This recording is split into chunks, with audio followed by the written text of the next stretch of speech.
Hi folks, you're with Tacitus today, a Pushback channel, and thank you for joining this audio live stream. In this essay, I'd like to talk about the resistance, the opposition, the refusal to accept law enforcement authorities and the entire sort of legal infrastructure by minorities, particularly black people, but it's not fully confined to black groups. Their refusal to accept the standing of the police and the courts and so on, and to say, to argue, and this is more a recent argument, but to say, I'm a social victim. I'm a victim, therefore, because of my victimhood, the law does not apply to me and should not apply. It's unreasonable that the law should apply to me. I can openly flout the law. And the law applies only to people who are well behaved, which is primarily, and you can find some exceptions, white people. Now, I went through a series. I saw a movie, or a small video, short video of a confrontation with the police. There were a bunch of black activists who had taken over a train station, and they were blocking everybody in the trains and the people and so on. And they had no permit or anything. The police came along and tried to move them along. The blacks refused, and only a small number of police came. Given the size of the black mob, I was surprised that only a few police turned. I think it was 6, 7, something like that. Now, the police attempted to sort of isolate the ringleaders and then get them and the bullhorn folks and the bullhorns and so on. And so they tried to so if you don't move on, we'll arrest you type thing. And there were 3, I think of the 6 officers, 3 men, 3 women.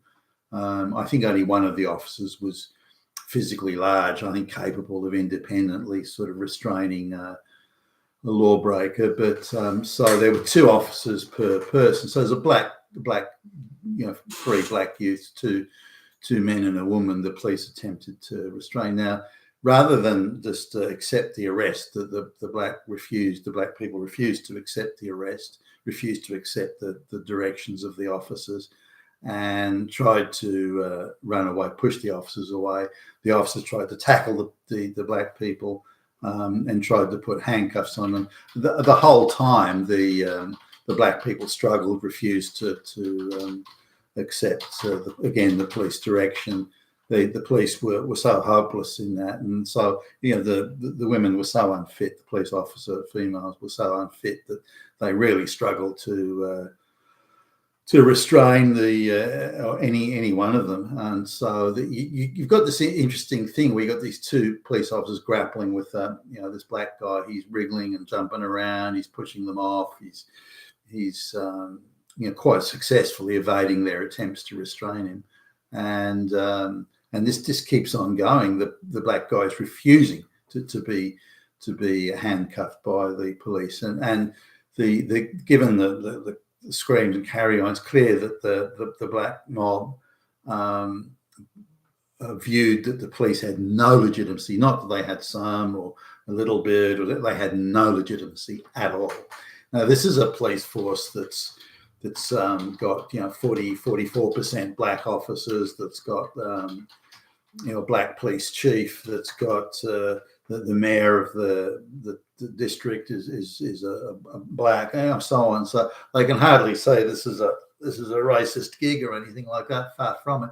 Yet they refuse to accept the authority, fully refused to accept the authority of the police. Now, notice here they're refusing to move away and say, okay, well, look, if we stay here, we'll get arrested. So they're refusing. So they're refusing to leave, and refusing directions won't be arrested, and they're openly fighting and struggling with police.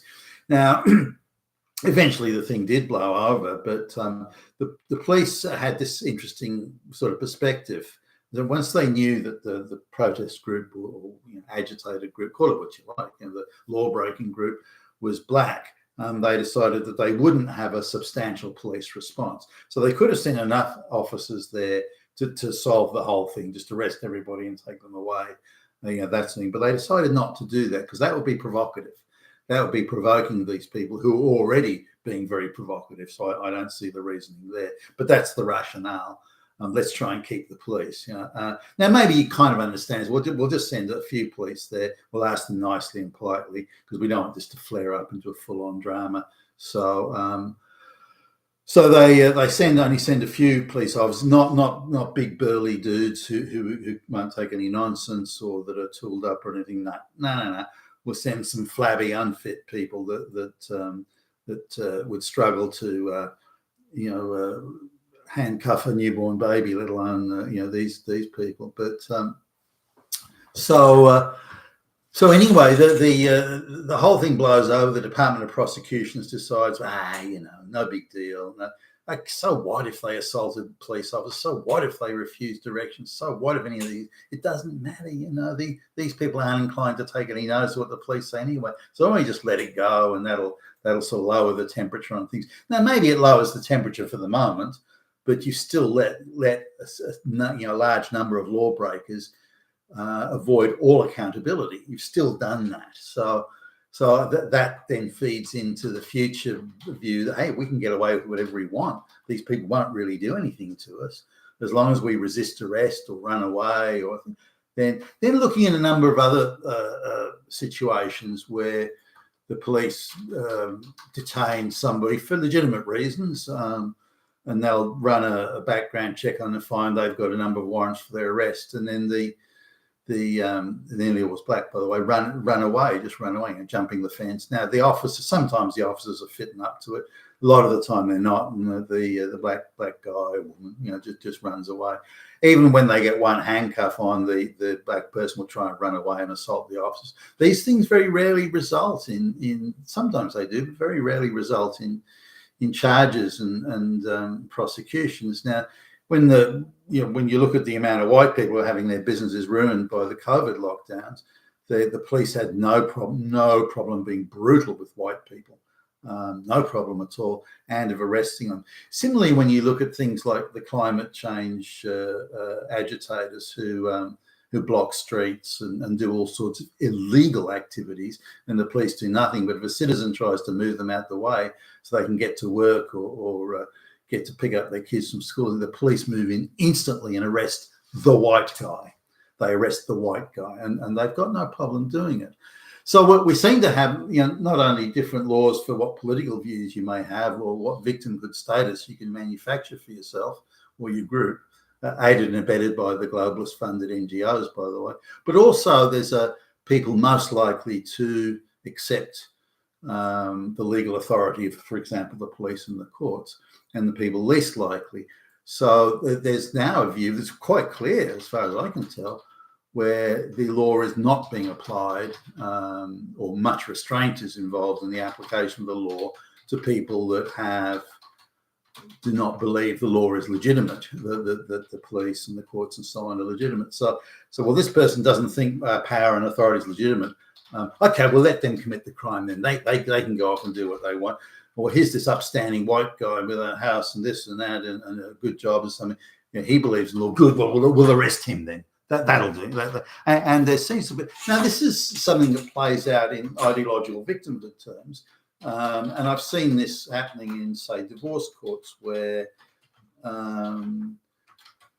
she can brazenly and blatantly break the law, and it's, she's a social victim, so why do we let's, we'll forget about her. Multiple counts of perjury. Court doesn't care. He commits one minor count of perjury, like he attempted to conceal a few $1,000s from the court. He had sold something a while ago, like on some sort of online, secondhand type thing, and he hadn't declared it in the manifest of like how much money he had, because they were calculating how much they were going to steal from him. And so this came up, and because he hadn't declared that, they threw him in prison for the night, just as a penalty for not doing it. the pretext being that he committed perjury by omission. Whereas, the judge freely admitted that the woman had committed multiple counts of perjury, but somehow that didn't matter. She wasn't put in prison for a night or didn't suffer anything. Now, technically, she should have gone to prison for that, but no. So there's this idea of, if you're a social victim, as determined ideologically, that your accountability to the law and to the letter of the law and so on is reduced and diminished, because you're a social victim, again, ideologically determined.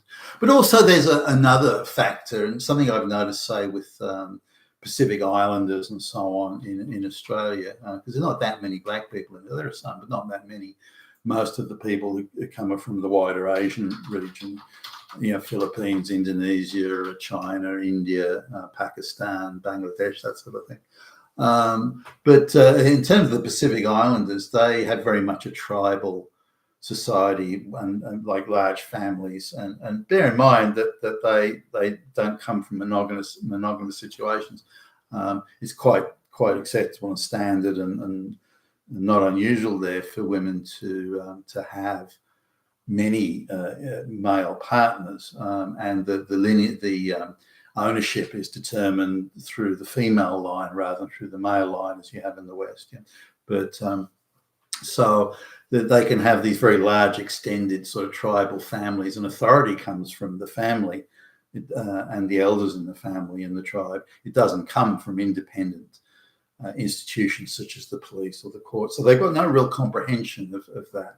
So the idea that someone can tell you what you can and can't do outside of your family and outside of that tribe is they've just got no concept of it, and believe it to be illegitimate. How can it be legitimate? This police officer is not a member of my family. He's not an elder in the tribe. Why should I accept direction from him, from that officer? I don't know what tribe they're from. They could be from another tribe. How do I know? This sort of thing. So there's no real acceptance of independent authority. Authority only comes through the family and the tribe and so on. And this is something that's very much the case with Black Africans as well, Sub-Saharan Africans. It's tempered slightly through say, those who have been exposed to Islam, but not very much. And you'll see people that come from rural areas of Islamic societies, Afghanistan is a case in point, again, have the same thing. They don't see that authority can be independent and legitimate at the same time. It's a concept that they really can't grasp, which also is an indication, I think, of a pre-feudal society. This is something that the West has that's quite unique. That if we're impartial and independent and apolitical and non-politicized, will you accept our authority? And that's part of the social contract in the West, the rich West. Why the rich became, why the West became rich is because of these building blocks of a society, and those building blocks are not in evidence anywhere else. Now, the police enforce their authority not through a social contract in these third world places, but just through arbitrary behaviour. You get smart with me, buddy, and I'll beat you to a pulp, and your dead body will be found. That sort of thing. So authority is seen as illegitimate there, or only legitimised through brazen, over-the-top use of force. Now, if you look at the amount of black people that shoot each other in the inner cities, this is one group disrespecting another and trying to say, well, your authority is more important than mine. I don't accept your authority, and by the way, I'll shoot you if you try to force it on me. And well, I'll shoot you if you, and that sort of thing. That's why hundreds of people get shot, in the inner city areas every week in places like Chicago and Baltimore in the United States. So there's a real issue that authority can only come from the family and the tribe, and not from outside of it. And even for black people who've been in America for hundreds of years, they still haven't got out of that mindset. And so the accepting of impartial, that authority can be legitimate but utterly impartial and apolitical, that's part of the Western social contract. But the globalists are taking it away. They're saying, well, no, the the law, we're going to rewrite the laws, the application of laws, the interpretation of laws to suit the enforcement of the globalist project.